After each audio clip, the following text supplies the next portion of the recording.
Hello, ladies and gentlemen. Welcome to North Sports Dynasty. I am one of your hosts with the mostest, and I don't understand why this thing likes to bounce around all of a sudden. Andrew Boobs, Bo Bear, and my other half that keeps me in line, that keeps me relatively sane, except for today, because I'm gonna Mr. Alex Loose Moore. How we doing today, brother? Not too bad. Red Wings made some moves at the trade deadline. Lots of news in the world of sports. Hell's keeping us busy. Yes, exactly. Oh my god, it's so nice to actually have a sports show where I can talk about fucking sports. Right. So everybody, as you know, right now what we are currently doing is just sharing the crap out of our show on as many platforms as we can. Yes. And for someone, oh, there we go. That's why. I was like, I'm just sharing to the page. What the heck? No, Mr. Fulbert. You have to act like yourself. Boom. There we go. Yeah. Ladies and gentlemen, this is the show, episode 5 of season 3. and we're gonna it's a really nice show here, Alex. We're gonna talk some real good sports. I'm really sorry for everyone that's gonna hear this right now. I don't understand. I'm like I said, I had a couple of drinks last night, a little hungover off of 2 beer and a couple of shots. Okay, I had the shots in there and I passed the hell out. So I drink coffee to wake the hell up, and so we can do our sports show. There we go. Okay, now that everything is shared across everywhere, let's get into the nitty-gritty, ladies and gentlemen, on today's show. If I can get into view here, now that I'm back on the actual stuff there. We got some few stuff for you. We are going to talk about the NFL draft bracket for our show. That's going to be happening not next week, but the week after, so in 2 weeks. Yeah. Alex is going to have some news for us here in a few minutes before we get into anything too crazy. We're going to talk about some NHL trades that we didn't get to, some Dynasty talk, because we had some signings, and it's got some effects across the league. I've already seen some trades try to happen. It's not working yet, so at least for me. You're rejecting my trades all, and I don't like it. And then we're going to talk about the NFL draft hats and how people hate them. And if I can at some point try and upload them onto the damn show, I'll do it. But it doesn't want to. I don't understand. It's got a mind of its own right now. Apparently, I don't like it. I don't like it at all. So, you guys know what to do already. Like, follow, share, do what you got to do on all social media platforms. We thank you all for tuning in as per usual and joining us on our crazy expedition into the sports world north of the border where all the sports are happening. And we just get to sit here and talk about it in a frozen wasteland. That's finally defrosting.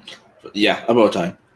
So first, before we get into the news, everybody knows that we have the NFL draft bracket coming up. I've been bragging about this. I've been talking about this for so long. I've been working on it for so long. And this is what you guys get. That's as exciting as I can get it. It's plain in this. Guys, I am not really good at this whole computer thing. I'm trying. This is year 1. Okay. And I mean, realistically, it's filling out a sheet for who's getting picked where. I don't think it needs to be overly fancy. Like, I mean, but it does. Does it though? For me, it does. I need to make it fancy, and I want to make it fancy, and I'll make it better next year. I'll put like a little splash mark on it or something. But this is the current order as stands. I've put this on Twitter. I've put this on our page now. You can go and download this, save it, put it on your phone, and you can fill it out. If it doesn't work on your phone, if you guys can't get into the little boxes and it looks like crap at the end of it for you and stuff like that, another way that you guys can easily do it is just send us a quick 1 through 32 pick. And if you do make any trades in there, obviously make sure to include them because you get that 10 bonus points if you guess the trade correctly. So going through a quick little... Sorry, I needed that. I need to wake the hell up. Going through a quick little point structure here. You have 5 points if you guess correctly of the team that is drafting at the position and, of course, the player. Now, if you guess one of those wrong, you still get 5 points. That's it. But if you get both of them right, you get 10 points. And that's kind of the big thing that you want to get. You want to get the most brackets all the way through. Yeah. If you guess a trade. No! Damn it. I lost it. I thought I would have had it. No. You made it almost an hour last week and 5 minutes this week. What? Yeah, where am I? You know what? I got to put that down on a piece of paper. What are we at here? The 6 minute mark, and I've already it's going to roll off my damn table now, too. Hold up. 6 minutes mark. I'm an idiot. You're going to get 10 bonus points for a trade if you guess the whole trade correctly. That is the major selling point on it too. So if you make the trade and it's correct, you get that 10 bonus points. If you make the trade and say you only guess the player right, but not the team, you're going to only get 5 points. Or no, I think, you're only going to get the 5 points still. Yeah. But the big thing is if you make that trade, you'll get basically minus 10 points. I think is how it broken down. Maybe I'm just being stupid on it, but no, I think it's minus 10 points per every wrong that you get on the trade. So then it's minus 10 points if you get everything wrong for a trade that you guess. So it's basically the point system is basically set up for you that if you make the trade, you want to make sure that you at least get one part of it right. So you're not losing too many points. But if you get the two right, it's going to increase your chances so that later on in the draft, if you get something wrong, you may still have those backup points. And those are the things that are going to sell. I will make sure that I put the whole point structure down, like, see how I did this. And it took me a couple of weeks. The point structure shouldn't take me that long, guys. But the point structure, I'll make sure to put onto the page either today or tomorrow so that everybody knows how to do it. I've put it on a couple of shows here, but I think I may have screwed myself up a couple of times. So obviously I will double check. But make sure to fill out these brackets. Make sure to enter the draw because I have what you're going to win right here. And what you can win, ladies and gentlemen, is 2 jerseys. There we go. 2 jerseys. There they are. And the first one that you can win here that we bought a while ago, there we go, is a Cam Newton with the C. Let's see if I can get this right here. There we go. Cam Newton with the C jersey, size large. Brand new. But also... and this one was kind of cool when we got it. Yeah. Josh Reynolds, let me get that up there. Josh Reynolds signed when he played for, what did that Texas A&M. Texas A&M. Yeah, right there. And I think he's now playing for the Titans. He was a St. Louis Ram. He's now playing for the Titans. Yeah. Selling point on this jersey, we want it for everybody. Gig 'em. Gig 'em, ladies and gentlemen. I don't know if that's like his trademark. I think that's kind of like the Texas A&M kind of thing. Is that what it is? Okay. I think so, because you know how like Texas has like horns up, like Michigan's got go blue. Like I should have known. I should have guessed that. I don't know for sure, but I think that's. I'm sure one of our American friends in the comment section will let us know if that actually is completely true. The other half of this is you get both of those jerseys if you end up with the most points of it. But the other side of it is we're going to send you a 2021 NFL draft hat of the team of your choice. So if you're a Bucs fan, you will get, a Bucs one if you want. If you're a fan of any other team or you just want to get one of the hats that look actually really, really cool, you can pick that team as well. Yeah. Pick any damn team you want, ladies and gentlemen. So with that being said, like I said, fill it out. Send it back to us. If you get the most points, we'll be live draft day for more than likely the whole thing. It's going to drag on. Oh, my God. Wow. Yep. It's gonna be, hey, we're gonna put the work in though. We're gonna be also live day 2. So when most people are only doing day 1, we're gonna be doing day 2 as well. And through day 2, we'll be doing most of our dynasty picks throughout that show. So before we go into some of these dynasty picks and these dynasty talks, because that is what our show is, it's a dynasty here, ladies and gentlemen. Mr. Loosemore, I'm going to think of a name for this segment. Something cool. We'll come up with something. Yeah. But Mr. Loosemore is here with the news. So, Mr. Loosemore, please give me more of that news. Right. And let us know what has been going on around all the leagues, NHL, NFL, fucking baseball. I don't care. The people just want to hear sports, and that's what they're here for. And we'll get the dynasty talk in later on. So, Mr. Loosemore, take it away with some of the news going on today. Alrighty, so we'll start off with the NFL. It's pretty much just the Browns this week. They signed Jadeveon Clowney, which is, I think, personally, is a huge signing. I know he's kind of faltered since he left J.J. Watt and the Texans. Pairing him with Myles Garrett is going to be insane for him. If you're in a fantasy league or a dynasty league like the one we're in, where you do individual defensive players, I think that's one that you want to get because they're going to be so focused on Myles Garrett and just that defensive line in general that I think Clowney's going to get a lot of sacks this year. In a corresponding move, they released Sheldon Richardson, which saves them $11 million on the cap. Personally, I liked Sheldon Richardson, but I mean, $11 million kind of helps them because they're kind of tight on cap, and you've got a lot of young players to resign here right away. A couple of running back moves. The Buccaneers signed Giovanni Bernard, really good pass catching back. I think he'll compete with Keyshawn Vaughn for that kind of role. Yeah, he will. And it's insurance for if Rojo goes down. And then the Cardinals signed James Conner for, I believe it's just 1 year. To me, that's a really good move, especially if they finish building that offensive line. If you have Kyler Murray, James Conner, and Chase Edmonds as your running game, and then you've got the load of receivers that they do with Hopkins and AJ Green and Christian Kirk and Andy Isabella, that's an insane offense. So if they can finish building that offensive line, I think Connor's going to have a field day in that offense.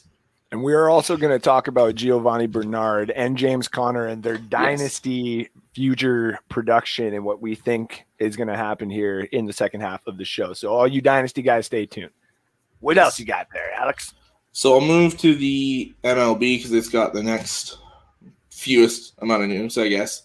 So we have another no-hitter. On Wednesday night, Carlos Rodon of the Chicago White Sox threw a no-hitter in an 8-0 win over the Cleveland Indians. So especially to get it against a divisional rival, that's huge. And then Max Scherzer, the pitcher for the Washington Nationals, he passed legendary pitcher Cy Young. I mean, the guy's name is literally the award for the best pitcher in each conference. He passed him for 22nd in all-time strikeouts. So he now he passed him at 2,807. I believe he's got a little bit more than that now. But that's a lot of strikeouts. Yeah, and that's 22nd all-time. Like, do you have the number one strikeout? I will look it up here. Actually, I was going to say I should probably be doing that while you do the news, but Nolan Ryan, that's 5,714. Yeah, I should have known. I was like, I right when I said it, I was like, it's probably Nolan Ryan. And next is Randy Johnson with 4,875. So I don't think Nolan Ryan's going to get touched there, at least for a long time. And a dead bird. Yeah. That poor bird. Yeah. That poor bird. Hold on. Let me get back in here for a second. That poor bird never saw Randy Johnson's fastball coming. Like, no. I remember showing my fiance that video, and she's like, I don't think the catcher saw it after all the feathers and everything either. No one saw a damn thing, man. Well, Anybody, for some odd reason, if you have no idea what the heck a couple of Canadians are talking about when it's one of the most iconic baseball moments of all time, I don't care who the hell you are. I'm sure if you search Randy Johnson, that's the first thing that comes up. The first thing. Oh, yeah. It's either that or his mustache and how he looks like, a mixture of Alan Jackson and Richard Petty, which is probably the most iconic manly men of all time. What else you got, brother? Okay, so we'll move to the NBA. A couple unfortunate things here. Jamal Murray tore his ACL in a game against the Warriors, I believe Tuesday or Wednesday night, right at the end of the game. Yeah. In my opinion, there was no point for him to be in. Went for a layup, just landed awkwardly, and there goes his season. Yeah. Especially for a Denver Nuggets team that I thought had a chance to win the West and potentially the whole thing. They could. I mean, if LeBron and AD came back and they were not 100%, they definitely could have taken advantage of that team. And yeah, absolutely. It does suck because, we can say, criticize the coaching and all that kind of stuff when it happens and those injuries happen. But like, I hate the fact that it's like a fluke like that every time. I mean, I get it too, because it was a fairly close game. You're trying to get that win because especially in the West, every win matters. Yep. But you don't need to play him. No, you have a good backup point guard. Monte Morris could have been in. If you're down by 3 or if it's a tie game with like a minute and a half to 2 minutes to go, throw him back in. Yeah. Go get the win, get him a couple of buckets, whatever. But yeah, I hate seeing the really great Canadians go down, especially in basketball when, they're leading great teams. Like we got, the one leading Denver and we got not one leading Golden State, obviously, but he's definitely helping in Golden State and Andrew Wiggins. Oh, yeah. He's the number 2 option right now. My fucking Thunder have Shai Gilgeous-Alexander. Oh, my God. For some odd reason, that just worked. Like, I don't understand how the Clippers ever thought that making a trade with the Raptors for or was it the Raptors? Yeah, to bring to keep Kawhi there. It was with the Thunder at the time. When Paul George was with the Thunder and Kawhi said, listen, I'll stay here and blah, blah, blah. You just have to pay me out the ass. And I need Paul George. It's like, okay. They almost got Paul George and Russell Westbrook out of that. Yep. But they didn't want to give up Siakam. And look what Siakam's doing for your organization now. Like, yes, he is a hell of a player, but like he's pissing off Nick Nurse and all that kind of stuff. You guys, all you Raptor fans, and even me, I do love the Raptors too, but you know me, I'm a Thunder fan, but I love the Raptors too. And it just sucks to see that trade, what it could have been. And we'll also talk about a trade that could have been with the Red Wings here too, but yeah. Anyway, that'll be coming up. What you got? So more bad news. Donovan Mitchell suffered a right ankle sprain I believe last night, maybe? Yeah, it was last night. I was actually watching that live.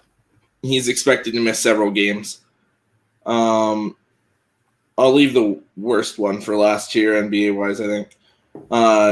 We'll stay with the Jazz. Dwayne Wade is now a part owner of the Utah Jazz. And he's going to step right in and help run basketball operations there, which I think is huge for Utah, a team that's right up at the top of the league right now. Mm-hmm. You can get somebody with the basketball IQ of Dwayne Wade in your facility, you got to do it. Like, I also didn't think he'd go anywhere other than Miami, but it's interesting that he chose Utah.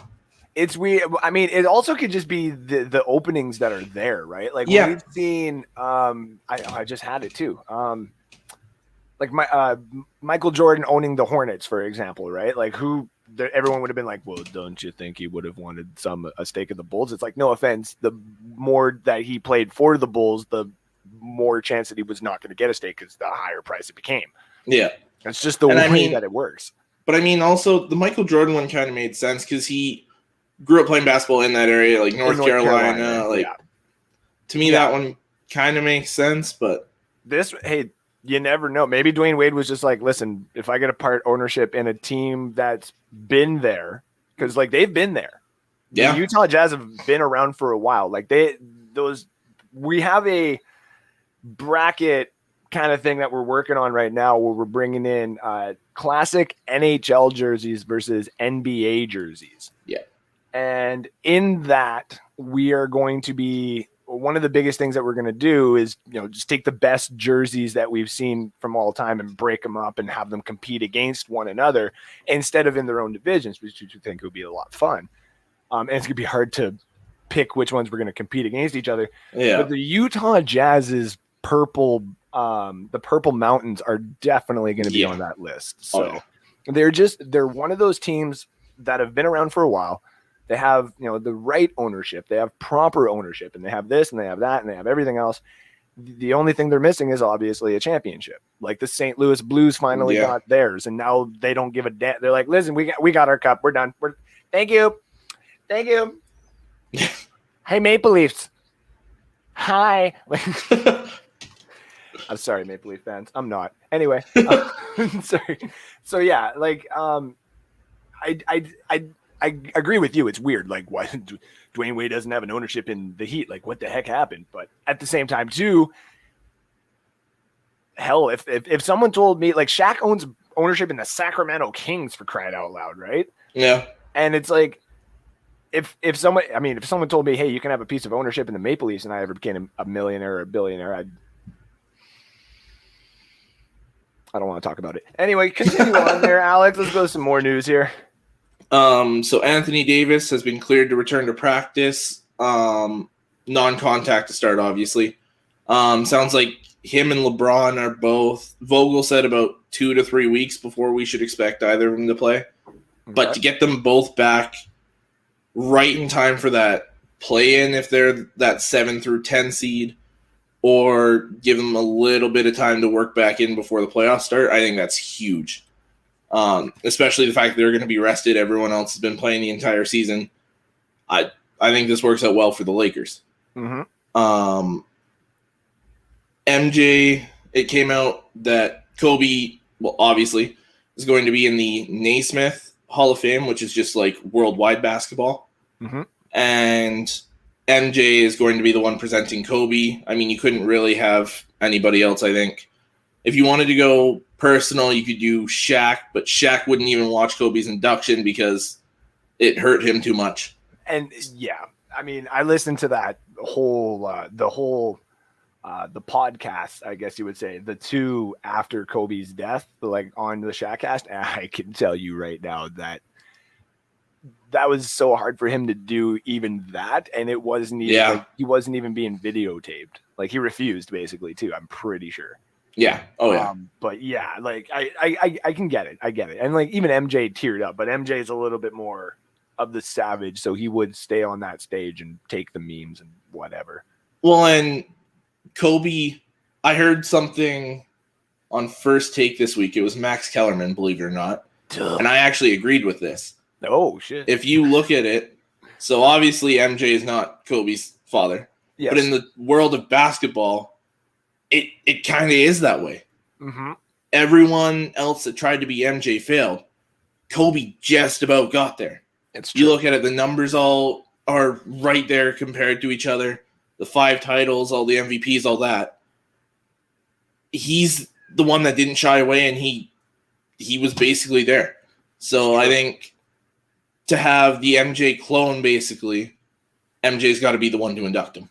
Yeah, no, I agree, because they both were savages. I do find myself now, like when you look at videos and stuff like that, I think Kobe was just like a little bit more savage, because I don't think he tried to inadvertently do it, but he very much so like was savage around the kids as well. You know what I mean? Like he and it's not in a bad way. Like what I'm basically saying is when the kids weren't playing up to his standards, he would tell them, like, some of these other coaches and stuff like that wouldn't. I'm sure MJ would if he, like if you caught video of it, but like we actually do have video and like firsthand of what Kobe getting after these guys. Yeah. And I think that's the only real difference is like MJ did it on the court. Kobe did it in life. Like the Kobe mentality was like a real damn thing. And it's not something I really want to teach my kids necessarily, because it's you got to dive into that mentality and nothing can ever persuade you. And that's what sucks. But it is what it is. And Yeah, I agree though. It should be MJ. I would, if you made it Shaq, I wouldn't be mad, but it definitely does have to be MJ. Yeah. What else you got, brother? The worst one for the NBA, LaMarcus Aldridge has had to retire. Yeah. He played earlier this week with an irregular heartbeat, and it scared him like really bad. Went to the doctors, everything. They said take some time off, you can come back, and he just said, "No, I'm done." It scared him so bad that he's done. Yeah. Which sucks because as I started getting into basketball, he was one of the best big men in the game. And when I played power forward and center in high school, junior high, all that, he was one of those guys I looked up to, especially playing in Portland and then taking over for Tim Duncan in San Antonio. Like he's one of the best big men of this generation. Mm-hmm. I won't get into all time because I don't think he's quite that good, but of this generation, he's one of the best. Yeah, I mean, I don't want to say old people because we're starting to get older. Well, I am. You got, people will always talk about, when you talk, say if I was talking to a 40-year-old or a 50-year-old or a 6-year-old, and I had, a couple of those guys in a room, you are going to get these other players that get brought up that you never really thought of. Like Elgin Baylor, gets brought up by a lot of people who are like of elders, and that is deservingly so. Same with Wilt Chamberlain. Like those names are deservingly so, but Wilt Chamberlain is known more than an Elgin Baylor. Same with a couple of these other guys. And like in our generation, some of us might think, Chris Bosh deserves the recognition that he would deserve, right? And it's like, okay, yes, but maybe not Hall of Fame caliber or what you're thinking. Like it's the same thing that you're thinking with LaMarcus Aldridge. Great player. You're going to go into a Ring of Honor if that's what basketball has. Of what, like, you're not going to get a retired number. I don't think you're going to get anything crazy like that, but you're definitely going to be appreciated by the teams that you went to. Like a Nate Robinson and a Chris Bosh and, just some of those players. What's like Chauncey Billups, though I think he actually is retired, but that's just not too. Jason Kidd, like names like that, right? Yeah. Well, yeah. What is, you got more news or? I got NHL. Let's go into the NHL. So obviously the trade deadline happened on Monday. We'll get into that in a minute here.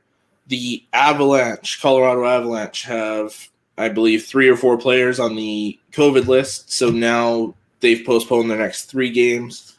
They are scheduled to come back and play on Thursday night. That's the tentative date for now. A lot of Canucks news, but I'll get to that in a second. Patrick Marleau is set to tie Gordie Howe's record tonight. Yeah. If he plays tonight, ties the record of 1,767 NHL games.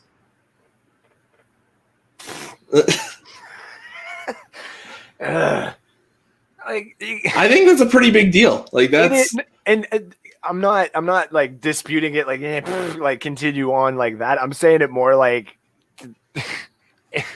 I think if anybody was ever gonna I just wanted to see Gordie Howe just have the most games played of all time because of how long if you look at how long he technically played, it's just sad that we can't include some of those seasons because those divisions and those whatever don't count. It's but still. And they play more games now than they used to because there's more teams and and, all that, obviously. Props to him because I'm pretty sure he hasn't won a cup, and I don't think he's gonna win a cup. I don't think San Jose's little tiny run that they're going on right now is going to be enough to get them into the playoffs. Just like I don't think Detroit's little run here is going to get us anywhere near. Oh God, no! Here, guys, come on. No. What else you got? So it's all Canucks the rest of the way. So they're returning to action tomorrow versus the Leafs. They've been off since March 24th because 22 players and 4 staff all tested positive. And reading the article today, not all 22 players are back in action when they come back on Sunday. They said some are feeling good, some are feeling okay, and some are still nowhere near ready to play. Yeah, figures. Because of that, the regular season is now pushed to May 19th because they're going to let the Canucks play all these games because it realistically could have an effect on that North Division. Yeah. So all the other divisions will finish at the regular time, and then the North are just duking it out until May 19th. Arguably the Canucks' best player, Elias Pettersson, their center, with that upper body injury he sustained before they went on this long break. He is one of those players not ready to return, and they're saying there's a chance he may not return at all. He might be done for the season.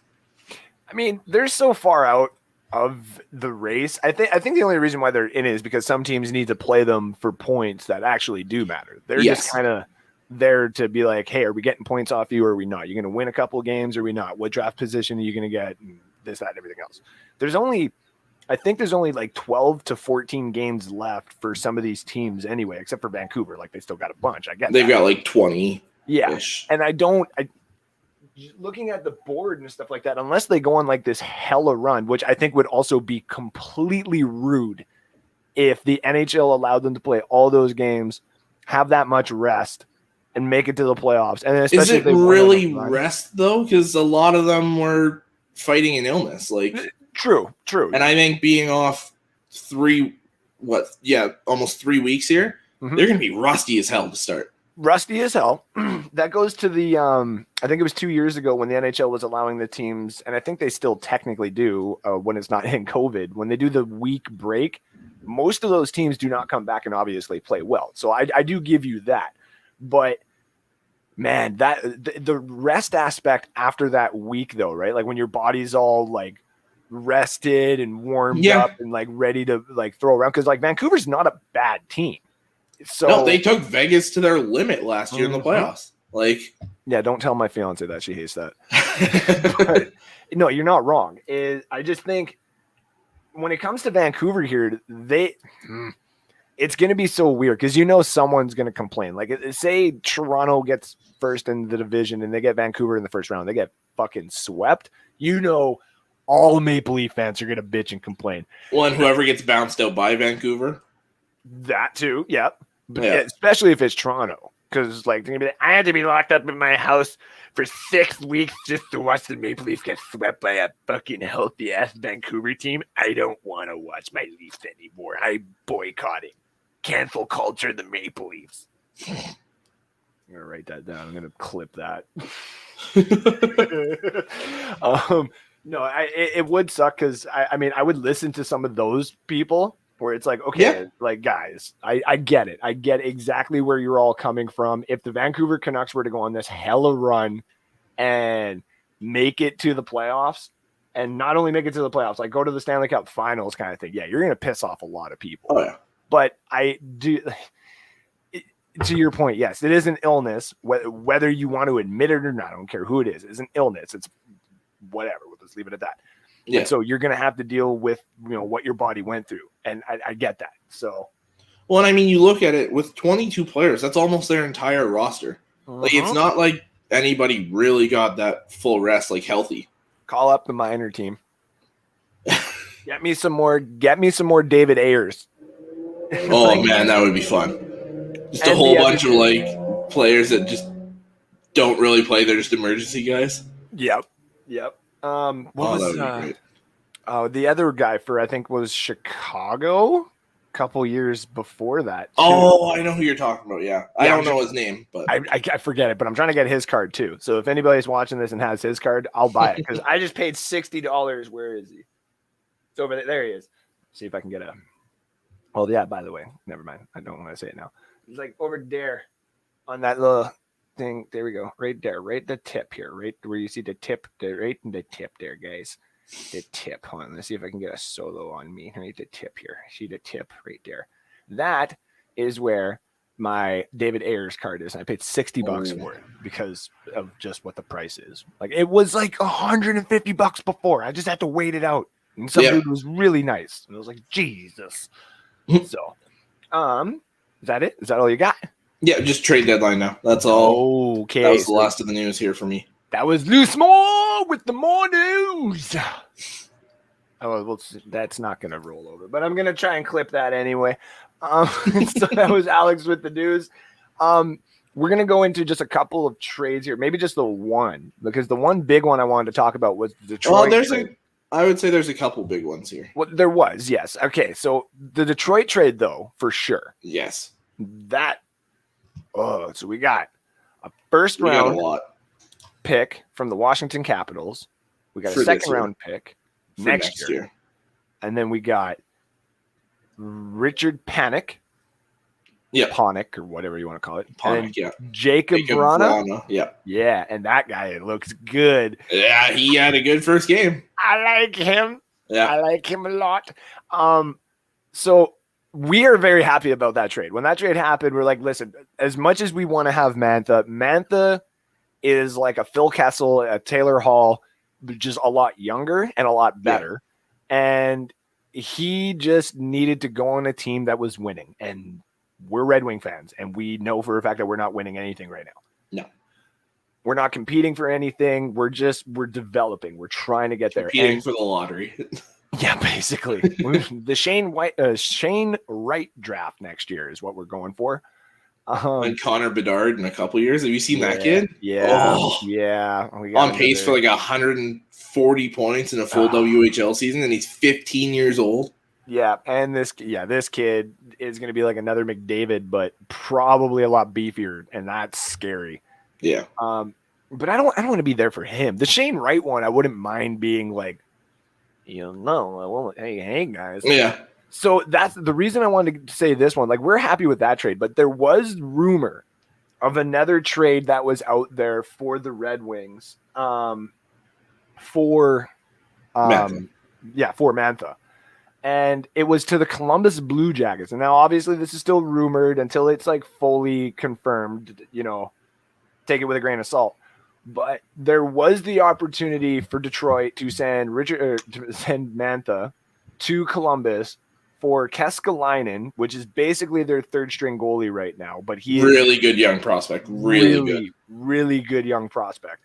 Columbus's 2022 first round pick, which if they're in a rebuild mode, which they've just officially kind of got into, that all of a sudden becomes a lottery pick in the Shane Wright draft. So all of a sudden, if all would have fell through, Detroit still meh. We could have been, anywhere between the 4th and 7th pick. Columbus could have been in that range too. You go into the lottery, all of a sudden we get first from ours, maybe, the NHL being like, sorry about the Lafreniere draft. Here's your Shane Wright. Anything like that. And I think there was a second or third round pick, obviously, and another. I think a second this year. Yeah, and there was a player involved. I'm not exactly sure who the player was. It wasn't of any relevance. It would have been like a Richard Panik type of player. But the only reason we needed a player back is for this expansion draft happening, which we're going to talk about after the NFL draft, because we want to give that a little bit of time to itself, because this Kraken team coming in, it looks like it could be really dumb in a good way. Yeah. Even with the limitations they've set since Vegas. Imagine if Vegas had to give up a player too. Yeah. It'd be like, here's Fleury. Fleury again is the face of the freaking expansion team. And you know what? He'd probably do pretty good in his first year. I'm not going to lie. So we're kicking, we're a little, not say upset, but if those rumors end up coming out to be true, it'd be like, oh, someone got to tell me why we did not get that pick. Because if you would have told me we would have had a lottery chance and we would have had an epic prospect goalie in 3 years, because I don't want a starting goalie right now. You give me, if you told me tomorrow that we traded for Vasilevsky, okay, that's fine. Unless it's one of our lottery picks, then fuck off. I don't want that. Yeah. But if we took our lottery pick and we traded for a Spencer Knight, I'm pretty sure he just proved in the World Juniors that I understand we have Moritz Seider, and I'm so happy we have Moritz Seider. But oh my God, if the NHL draft was anything like the NFL draft, and I was a GM, I would have traded up to 7, and I would have been like, "You're giving me Moritz Seider, and I'm taking Spencer Knight. I'm going to be the New Jersey Devils of the '90s and call it a fucking day." I got Martin Brodeur and I got Scott Stevens, and I'm going to develop them from 18, 19 years old. Bye. Yeah. That's the what ifs, man. The what ifs. And I know people are like, well, Spencer Knight hasn't played yet and this, that, and everything else. It doesn't matter. What he showed in the World Juniors against a Canadian squad. And we've said this on the show. With a lot of first round picks. Mm-hmm. A lot of first round picks. And Lafreniere playing at a laughable fucking pace, man. Like the guy was doing phenomenal. It was like McDavid literally playing with kids at some games here. Yeah. Just some of the dangles and the things he could do. Yeah, the injuries sucked and this, that, and everything else. But, Cousins on that team too. And just Byfield, like, just really good team. Real good team. And Spencer Knight sat on his head, man. Yeah. And that's when I was like, okay, I think I want him.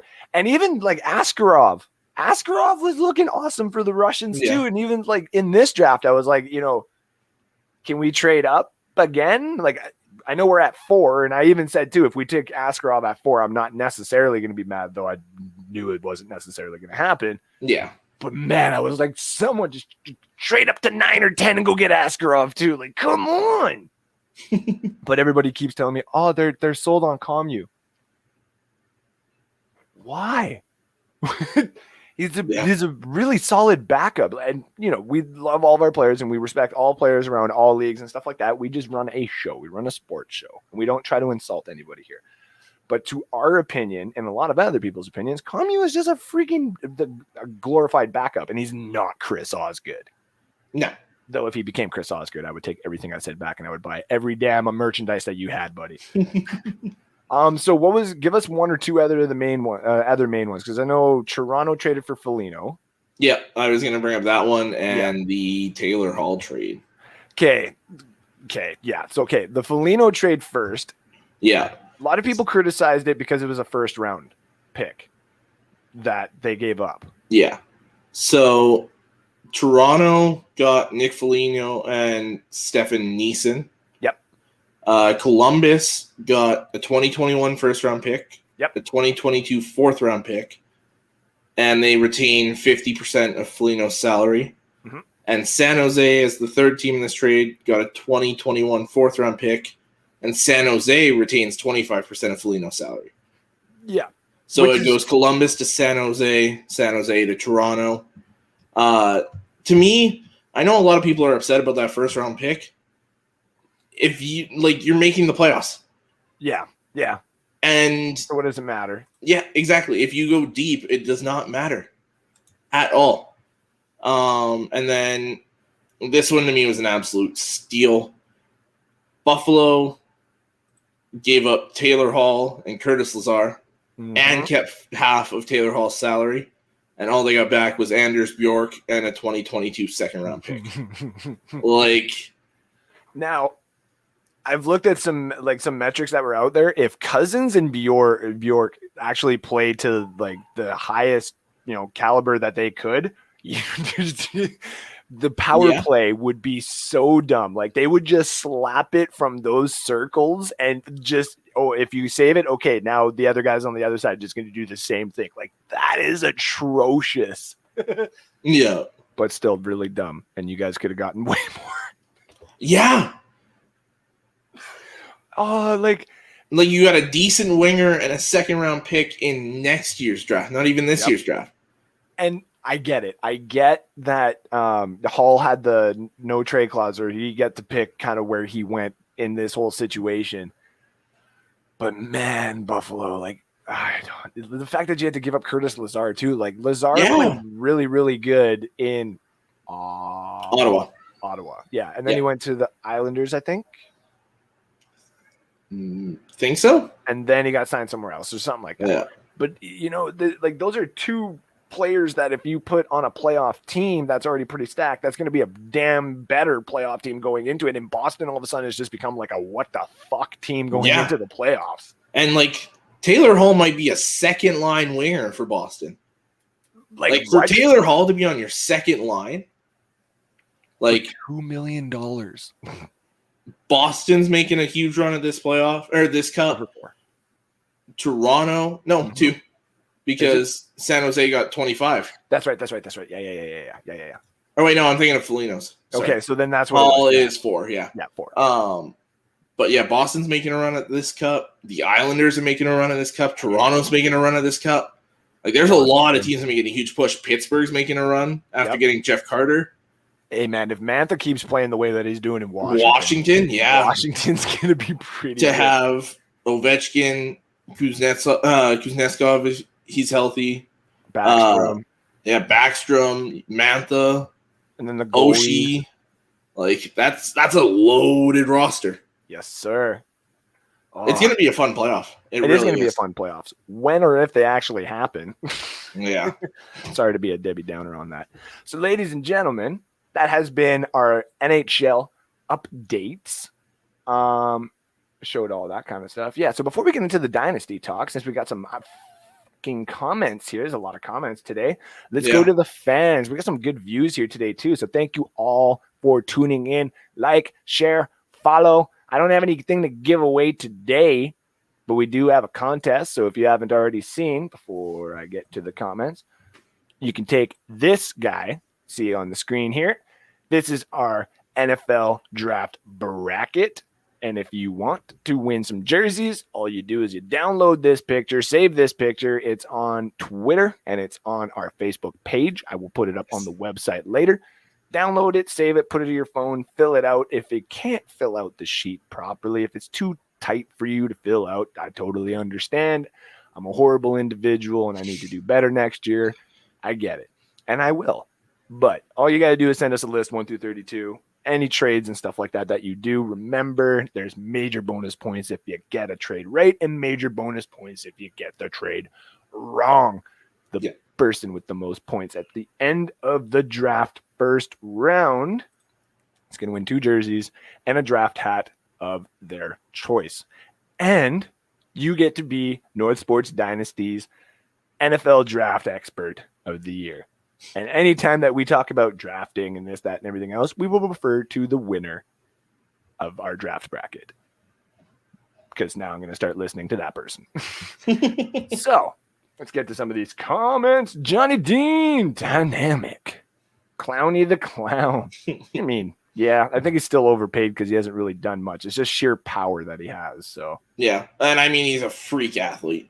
For him to be your second best pass rusher, I think that's a really good spot. Yep. Richardson is baby Sue. Not wrong. Yeah. Not wrong. I said last night, actually, I think Johnny, I thought I saw him on the comment thread actually on Twitter too. I tagged you and I said, it looks like Barnmore is gone at 26 now if he's still on the board. And Clowney and Garrett, I almost said Sue, Barnmore, and whoever they have for that other defensive tackle, they do have good rotation out of there too. So yeah. Blowing up the bird. That is your dad. Says nothing. But hello anyway. Swift Trojans don't work so well. Referencing the jerseys in the back. Oh. Rap still, you're not wrong. Rap still do got a chance. I will admit. It's not looking good though. I mean, yeah, they've got a chance, but I think it's a one and done scenario. So actually, Jared, here's a question for you. If you're still listening, if the Raptors do in the offseason not make the playoffs, do you go sign DeRozan? That's a good question. If he's a free agent, do you bring him back? Does he want to go back? That's a good question. I think he'd want to win a ring, and I don't think you're going to do it again in Toronto. I'm sorry. I just don't think it's going to happen. I also agree. Raptors purple is OP. You're not wrong. I actually have that one at I won't tell you where it's ranked, but it's up there. I got the original Dinos one up there. So white or purple. Red Wings suck. We're aware. Thank you. Red Wings are a dumpster fire. We're not a dumpster fire anymore. We're not. We've at least won double-digit games. You can't say that about Buffalo. Exactly. And we're on a good winning streak right now. And we are looking promising. So it's not like we're the most horrible team out there. But I'd rather be in our spot than having a bunch of top players and not making it out of the first and second round every year. So he's talking about your Maple Leafs. I love it too. Yeah, can you guys play Boston in the first round? Oh wait. Looking great, big board. Thank you, Ray Kennedy from Bucks Report. Check him out tomorrow morning at 7 a.m. Eastern Time. Cup of Ray in the morning. What is blunt Alex for 600? Good old Johnny tuned it in. I love you. Cup of Ray in the house. Yes, sir. Thanks for the share, Johnny Dean. A little entertainment for sitting poolside in the 90-degree Florida heat. Oh, The fact that you're watching this right now in the Florida heat, Ray, just absolutely warms my heart from way down south. LaMarcus Aldridge retire. Wow, heard it first here. Hot take. See, buddy, this is what happens. We make sure we're growing. yeah. We're growing. And if we can give you news and we can tell you guys stuff that you haven't seen from any of the big places and stuff, that is how we know we are doing our job. I just want to, like, after we're done in the comments here, I got one NFL thing to bring up that I forgot. Yeah, no worries. Oh, no and worries. one NBA thing. I forgot to. You got it. Matumbo. I think he's talking about the people who don't get the recognition. And yeah, he's absolutely right. Absolutely right. Yeah, and the reason for that is because when like MJ put that like on his like things to do, you know what I mean? Yeah. Like I'm gonna dunk on this motherfucker. Yeah. And I'm gonna do it before I retire. I'm not having this. No. And then like he gets the dunk and that he made sure. You see? Yeah. So all you Saints fans out there who come at all of us Buck fans for being like, oh, when Winfield did that's real petty. Suck it. Shuck it, Trebek. You're just mad, okay? The reason why the Buccaneers won the Super Bowl this year is because we were fueled by pettiness, if you want to believe it. And I don't give a fuck how that sounds. We won. Not you, Saints fans. Not you, Saints fans. Not you. Why don't you go take Noodle Arm and 30 interceptions and go compete for a fucking last place and a fucking draft pick? You're done. I don't think they're done. Let me have my moment, Alex. And I will say, just to bring you down a peg or two, it was kind of funny to see in that playoff game Winston throw a touchdown against you guys. It was funny. I'm not gonna lie, watching that playoff game when that happened, it was like, oh shit. Are we actually about to like? I was like, I didn't think we were gonna lose, but I was like, if we do lose to win, oh my god, I would delete Twitter. I would nope. You'd probably run down your sideline doing the whole W thing. Oh my god, he would he would just run to our bench at the end of the game and just be like, yeah, exactly. Yeah. Whoa, where did that? There we go. Bosch is nowhere near Aldridge level. I agree. True. I really do agree. Bosch is good. Bosch is like a Toronto Raptor great and always will be. So, not Miles. Say something nice about Marleau now, Andrew. No. Andrew likes the tip. Does a little tippy. Red Wings win once a month. Still more than Buffalo. True, though. It's true. And I'm okay with it right now, as long as we keep getting good players. Man, and it seems like when we do win, it's like big wins. It's like 5-1, 4-1, like. See, that's the comment of the year right there, though. And yet I still like them better than the Bruins. Yeah. Johnny, I don't know if you're hitting on me right now, but it's working. When Andrew said we before the Krakens were announced, I used to know instantly he was talking Red Wings, but now I'm confused. Is he talking Red Wings or Krakens now? We were talking Krakens, and I'm sorry that my vocabulary bounces everywhere. I am bad at that. You'll probably discuss this, but where do you think Chuba will end up in the draft round position-wise and team? Both his injury and Gundy controversy definitely brought his ranking down. However, he had a decent showing at OSU Pro Day. That's a good question. So I'll jump in here quick just because shout out to Joshua Cole Allen. He actually messaged me while I was at work, and he said, I just got out of a Zoom call with Chuba. And he does these he does the drafts. He gets to talk to these prospects. He talks to a lot of Buccaneers guys. He's in those Zoom calls. And shout out to you, Joshua Cole Allen. Go follow him on Box Report and on Twitter. I think he's got this locker room app going up right now, which is really cool. Okay. I just have an Android. I can't obviously do anything with it. I'm sorry, Josh. But he reached out to me to tell me a little bit about Chuba and how, his running time was good and just some of the stuff that he was saying in the background. And if you're asking where I hope obviously he goes to the Bucks. That's just like, that would be a dream. Lions. Yeah. Any two of these teams right here, guys, like his Lions or my Bucks, we would be happy. We don't even care. We would buy the jersey instantly. Yeah. I can say from Joshua Cole Allen that Chuba has been contacted by the Bucks through this draft process. So he has been one of their people that they talk to. So that makes me happy. He's also been in talks with the Steelers. Yep. Him on the Steelers would just that would be fun. That would be dope. That I'm okay with. Where I think he's going to go, I think he's going to be like Keyshawn Vaughn for the Bucks last year, where I think he's going to fall to that third round, maybe middle of the third round, maybe fourth.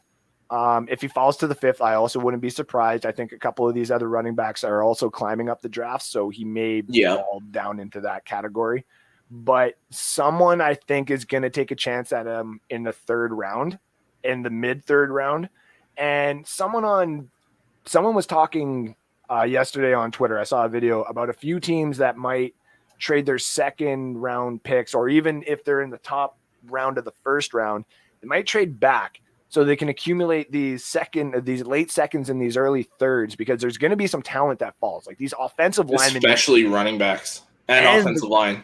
Those are the two main, like these, if the edge rushers go, like a lot of people are thinking that they will, which I've got to go over my mock draft again, because there's so many, like I thought the love was going to be on the offensive linemen. And I think what a lot of these teams have now really thought of is, if some of these teams are going to let them fall, then we need to pick up the edge rushers in the first and give them that 5th-year option and get these O linemen in the second and third round. So you may see like, what was some of these teams I was thinking?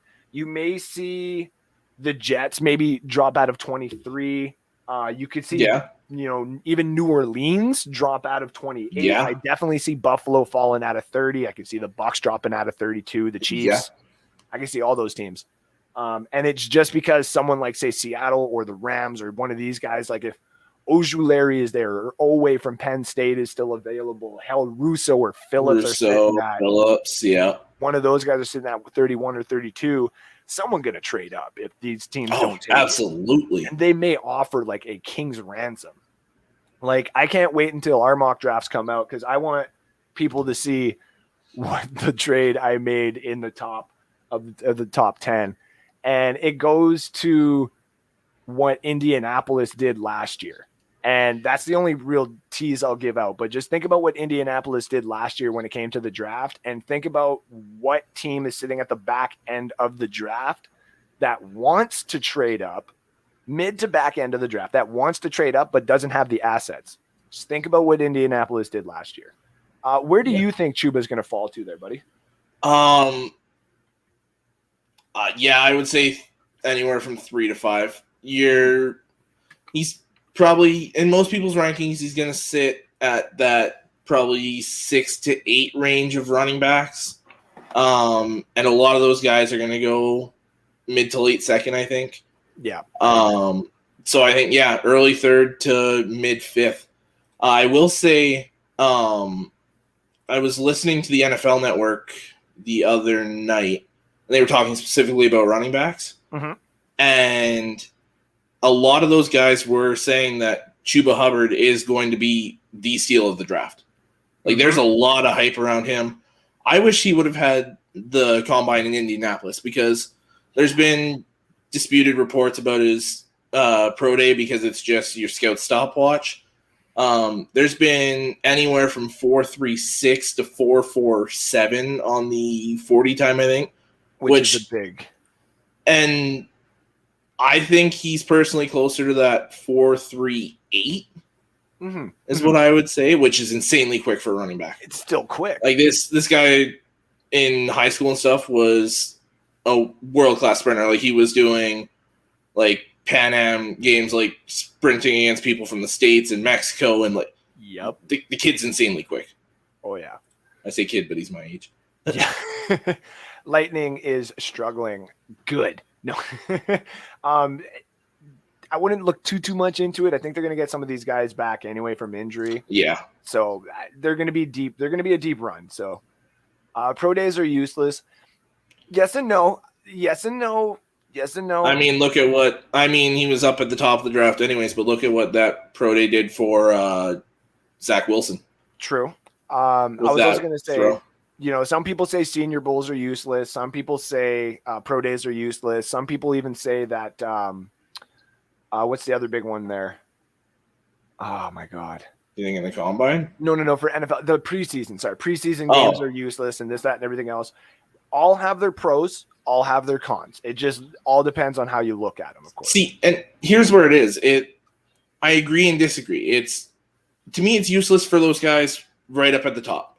You're best of the best. You don't really need to do anything to prove yourself anymore. Nope. It's all these guys that are sitting in that kind of 3 to 7 and undrafted range. Yes, sir.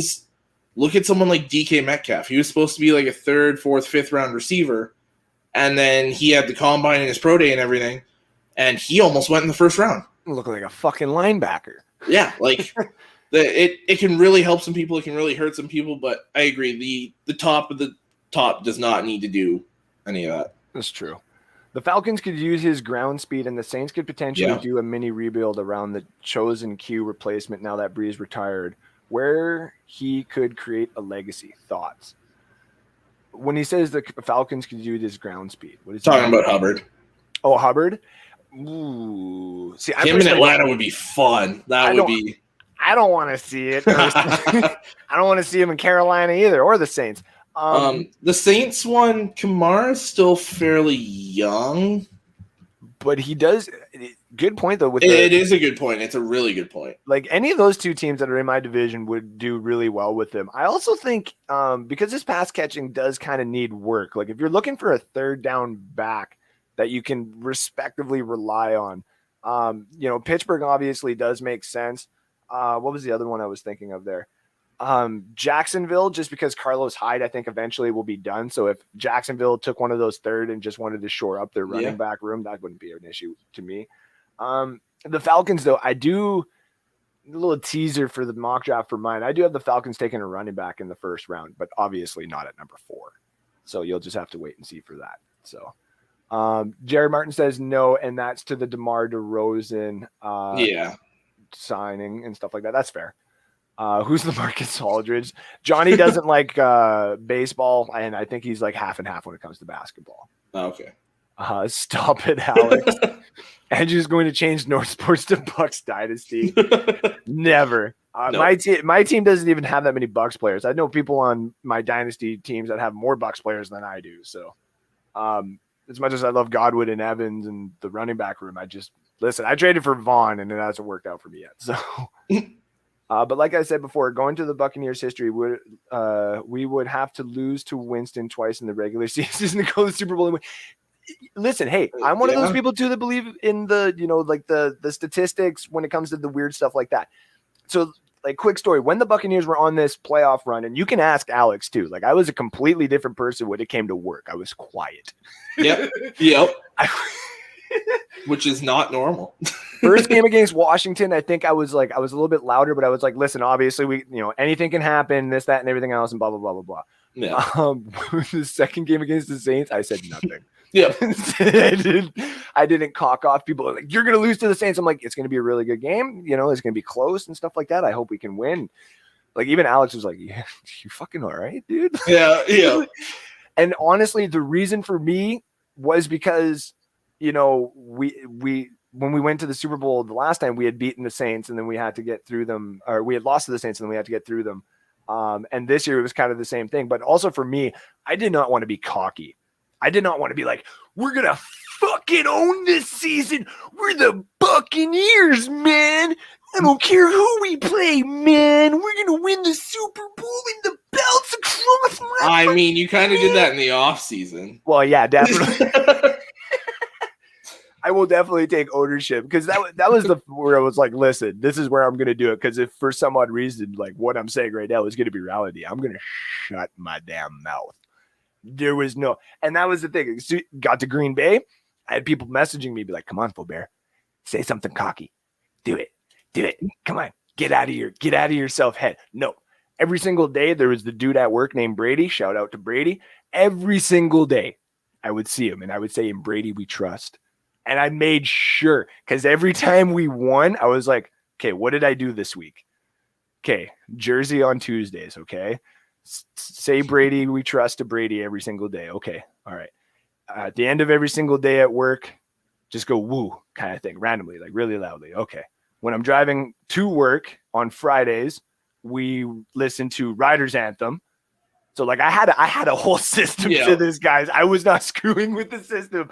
And honestly, when they won, like I said, I broke down. I cried like a little baby back bitch, and I did not care. Kim got a quick little shot of it. Kim got to come downstairs and see it. That's honest. And like I've said before, I've said it on this show, I'm going to be there the day that Alex gets to do this when his Lions win a playoff game. And the emotions that's a good first start. But like I've said, I'm going to take care of this man when this Lions do go to a Super Bowl, because he's going to need a little help. Just a little help. Man, the comment gave me a Johnny is just on a roll today. I love it. Please no trading up for an interior lineman this year. Weak class. Depends on who. Now, that's the reason. I disagree on that weak class. I know you and Johnny are definitely a lot of really good defensive tackles, I think. Barmore, and I mean, it's kind of on your style here. It's a couple really good nose tackles. You got Tufele. I think Davion Nixon could be a good one. I'm blanking on the guy. I think he's from West Virginia. And there's one from Florida State too. Marvin Jones. Marvin Wilson. Marvin Wilson. Yeah.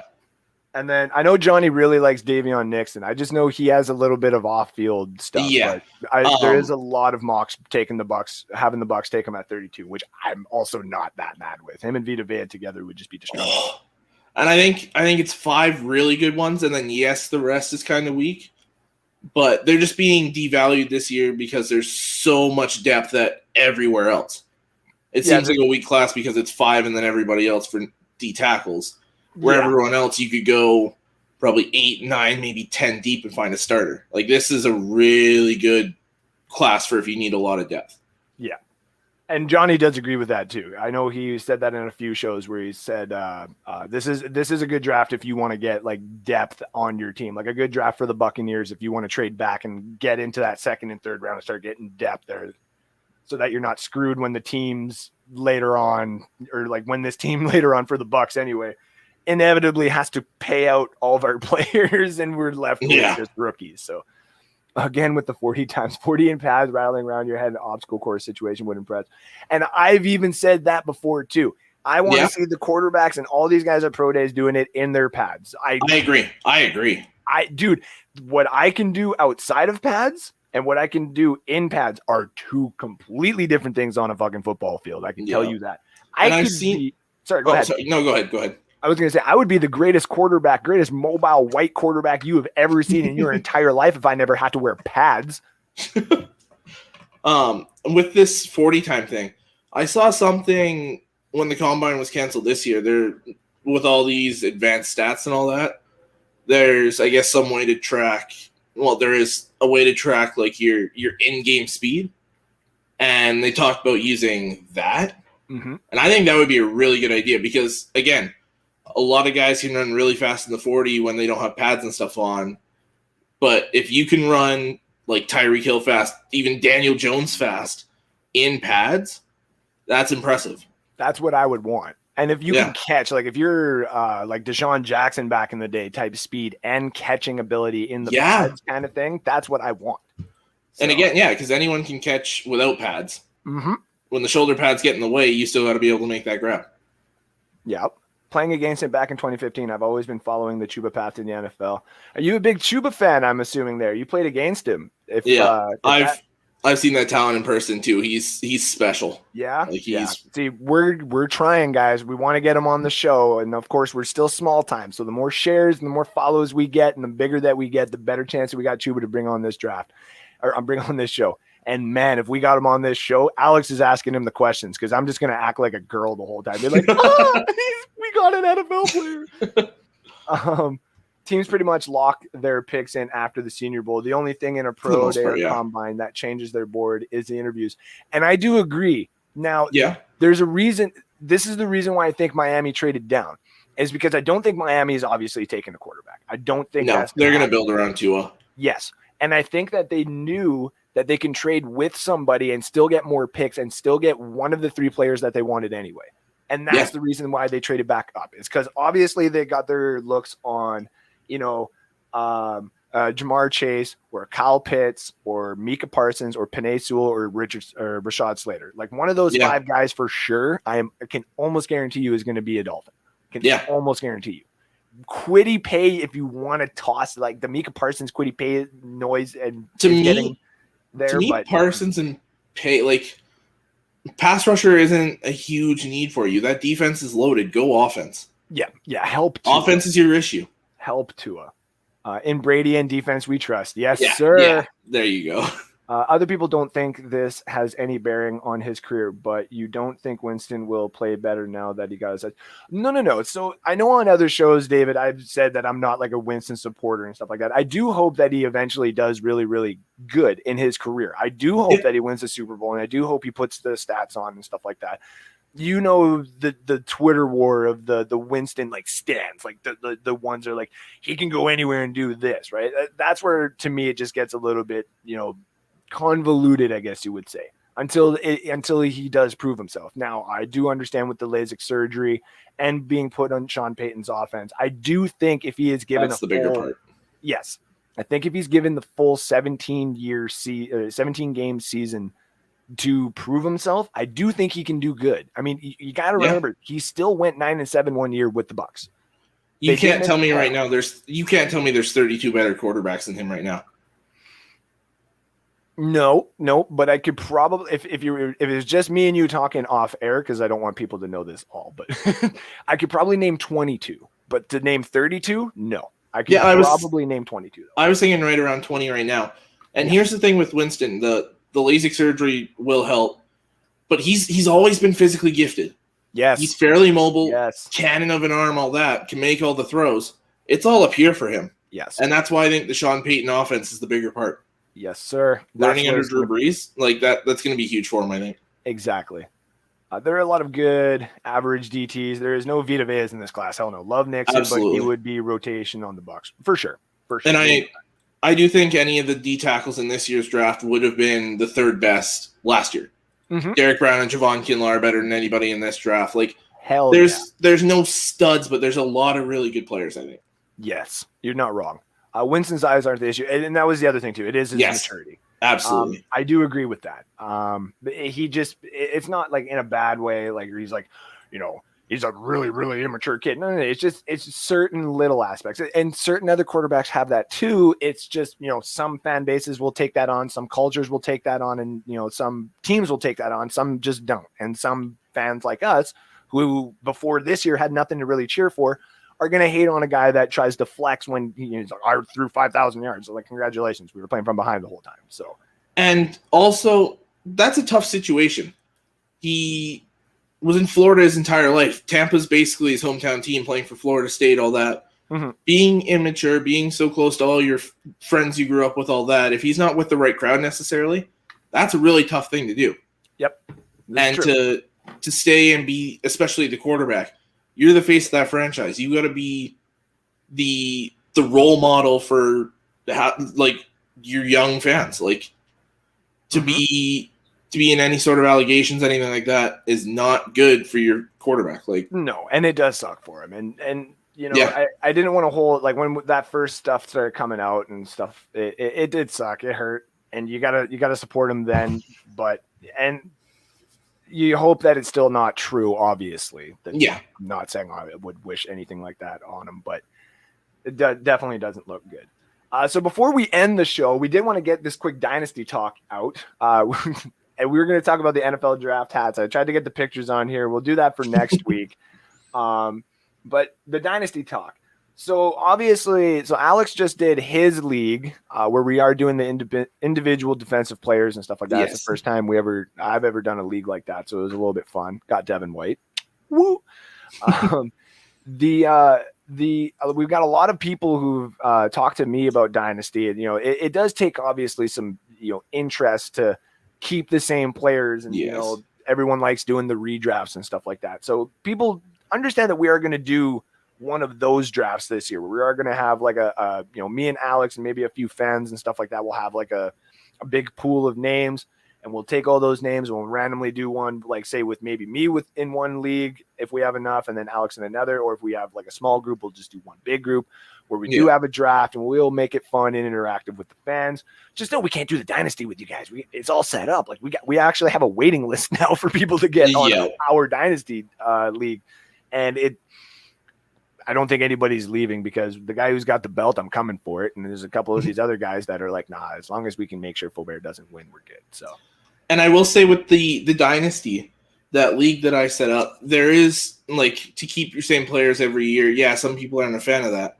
The one I've set up, it's contracts. You sign your guys. There's a free agency every year. There's the rookie drafts. Like teams do change a lot year to year. There are ways you can set these leagues up where it is a lot of fun for people that want change-ups every year. There's releasing guys, trading guys, like this league I'm running, you're essentially an NFL GM.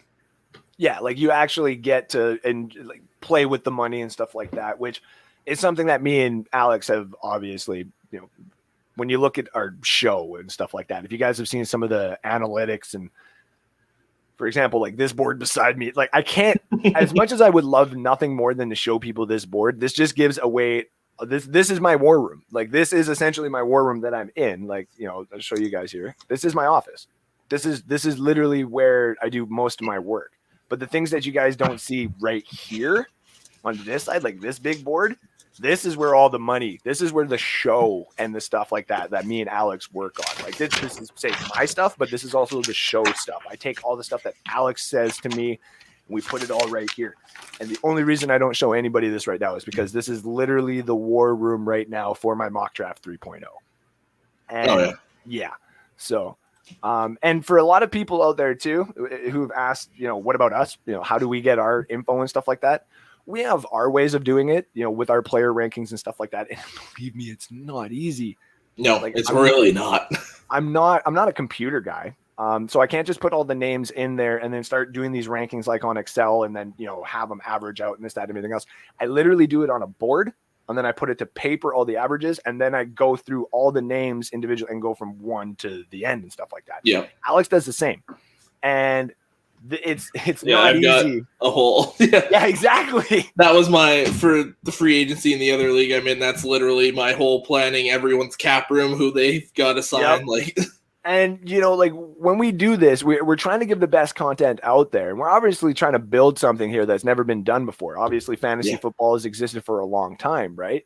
But we do like to create things and we do like to have fun with the sports here. And one of the reasons why we do these mock drafts is because we want to, it's not easy for Canadians to go and show what we know, our knowledge and stuff. It's not easy to go down to the States and be like, what up, eh?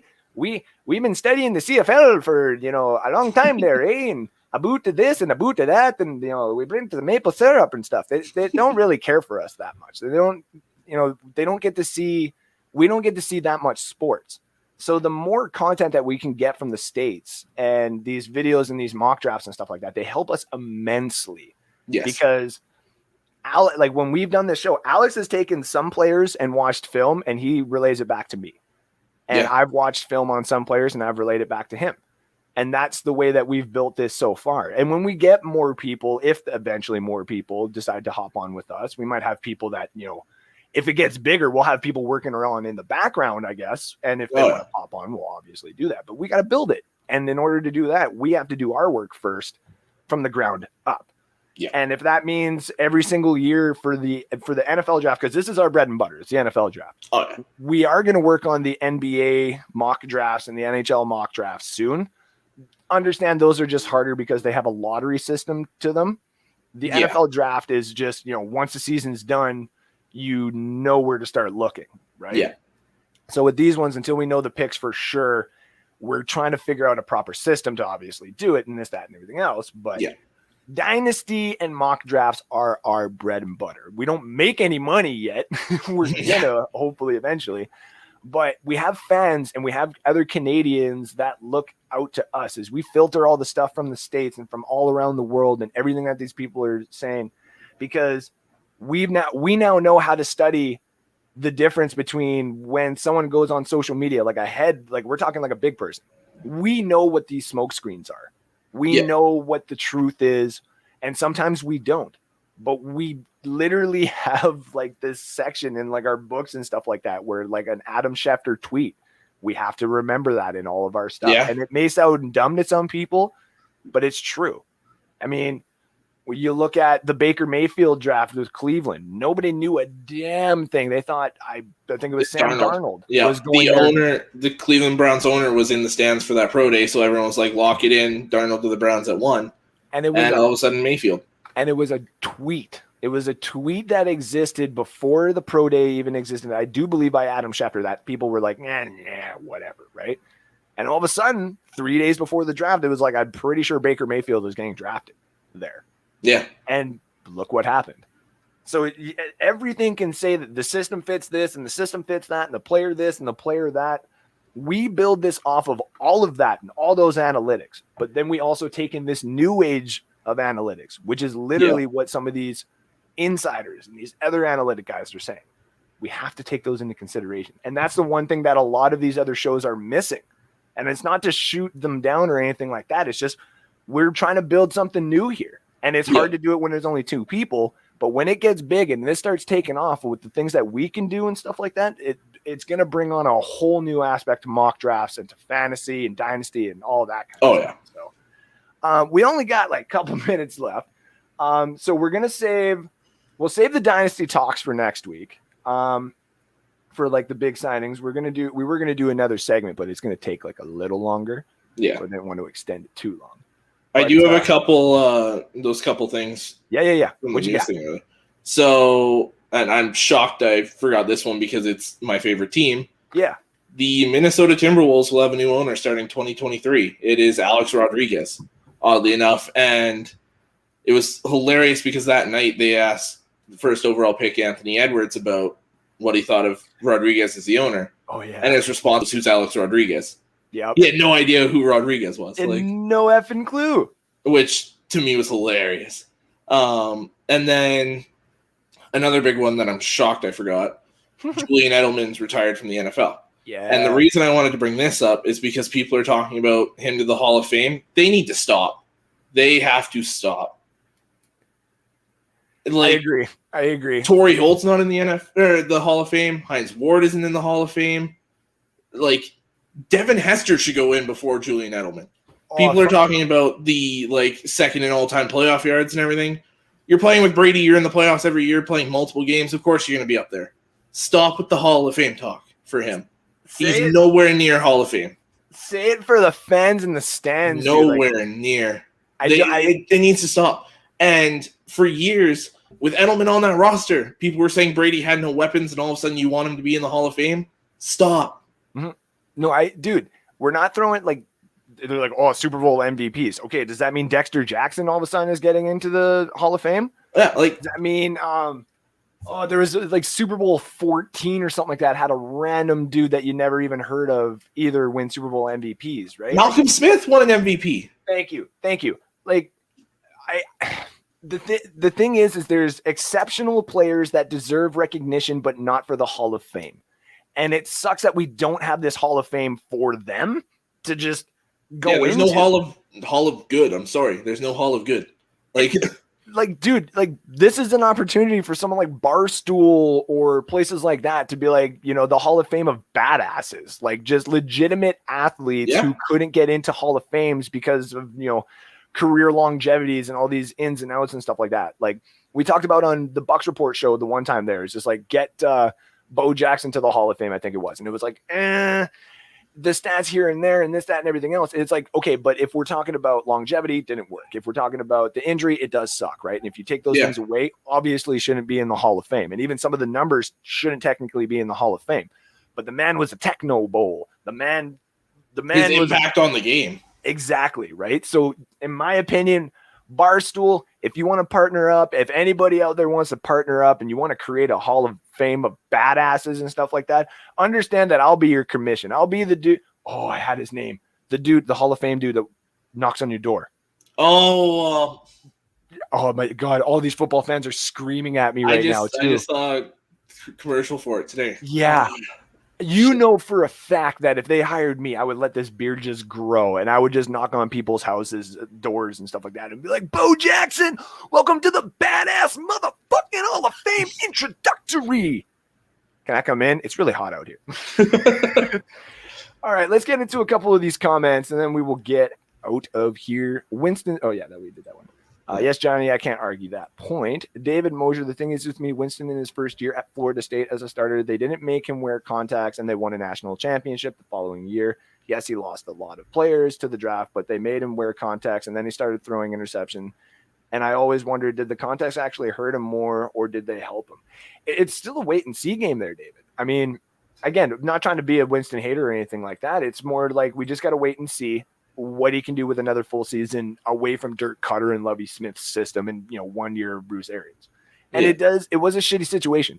It was a shitty situation for him to be in, like talking about a contract year, and he tried to Dak Prescott his way in a way to the top. And it's like, yeah, you're not going to get $33 million out of the Bucs and, put him in a chokehold just for your development. Like as much as it sucks to say that, this is the NFL, it's the business. That's just the way it is. So, yeah. And the Buccaneers made him wear contacts. It's true. Fine, Andrew Fulbert. I don't want to play in your dynasty anyway. I'll just take my Bucs dynasty and go home. You can't play. You know for a fact I'll be in the Bucs Report fantasy football league this year, and it'll be fun. Alex needs a board too. I would love to have one. They're expensive. They are expensive, but we might do a Kickstarter to get you a big board. We'll work on that. We'll work on it. Definitely Hines Ward needs to go in before Edelman. Hells yeah. Wait a minute. The Hall of Fame does have a place for people not gold jacket where they go visit. They absolutely do. They do? And the players everywhere seems to think Ken has forgot about it there. Fair. It should be more advertised then. Yeah. And that part, if you wanted to put Edelman there, yes. I'm talking about the gold jacket ceremonies, the bust, all that. He does not get that. Yeah, no, that's true. Like they don't give it for playoff performances and this, that, and everything else. Like you did have a couple of good seasons and this, that, and everything else. But if Tebow's not going in the damn Hall of Fame, Edelman's not going in the damn Hall of Fame. Edelman has way more than Tebow. Tebow was a left-handed god. He had one decent year in Denver. He beat the Steelers in the overtime with an 80. And then he got his ass kicked by the Patriots. No. See, ladies and gentlemen, now we're going to have to close the show because me and Alex have to get off of here and debate some shit. That last comment Johnny threw in, Torrey Holt should have a gold jacket. He is absolutely right. Yes, sir. The fact that Torrey Holt is not in there, and who was the other one? That was this year. Was it Reggie Wayne? Rondé Barber. Yes. Yeah. I see Johnny there with this. Everyone hates me for my Tebow comment. I don't hate Tebow. No. And I know people don't hate Tebow either. I give him way more love than he should get, and I know that. Yes. It's only because he led a national championship with a murderer while he was praying to God, okay? Cam Newton was his backup. And Cam Newton was his backup. It was still one of the best that we have already. And this comment right here is how we end the show. Rondé should be in already. Rondé Barber to the Hall of motherfucking Fame. I think it's coming. There's a lot of really, like, Calvin Johnson was debatable to get in first year, but you had Peyton Manning and Charles Woodson. They had to get in. Yeah, that was instant. The fact that Calvin got in, like, I was shocked. I know a lot of people are pissed. Fuck them. To me, and this might be a biased Lions fan, but I see it all over the place too. Calvin Johnson's a top 5 receiver of all time. Hells yes. So I don't care if he only played 10 years or whatever it was, 8 years, whatever it was. To be 6'5", to run as fast as he did, to break Jerry Rice's record for all-time receiving yards in a season, he's got to be in. There's no debate. Agreed. All right. That was a good show. Yeah. That was a good We didn't show. even get to the main thing we wanted to talk about today. No, we're going to have to save that for next show, which is actually go into the mock draft actually pretty well. So Yeah. do the mock draft, and then we'll talk about some dynasties. We got a bit of a game that we'll play next week of Would You Rathers for Dynasty. So all you Dynasty fans, make sure you tune in next week. If you were tuning in today, we apologize, but that's just the way that it goes. So we wanted to do a quick shout out, Heartbeat Hot Sauce. If you want the best hot sauce in the world, this is arguable and debatable. I agree. But to me, it's also like trying to debate with me about the 0-2 Buccaneers defense. It is the GOAT. It is the greatest of all time. Just like this hot sauce, ladies and gentlemen. HeartbeatHotSauce.com. They got a podcast coming out soon. They have got, I think, 7 or 8 different flavors in total. Some that you can only get in my beautiful town of Thunder Bay, Ontario. I would tell you to go pick some up. But you cannot even get out of Ontario or your house. So there's that. Thank you, ladies and gentlemen, for another North Sports Dynasty episode. I am one half of your hosts, Andrew LaFoobs. I don't want to call myself LaFoobs. I don't understand why I keep giving myself that nickname, but I am Andrew Foobs, Andrew Faubert, a.k.a. Foobs. That is...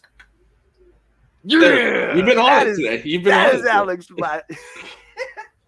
I did it. That is Alex Loosemore, my other co-host.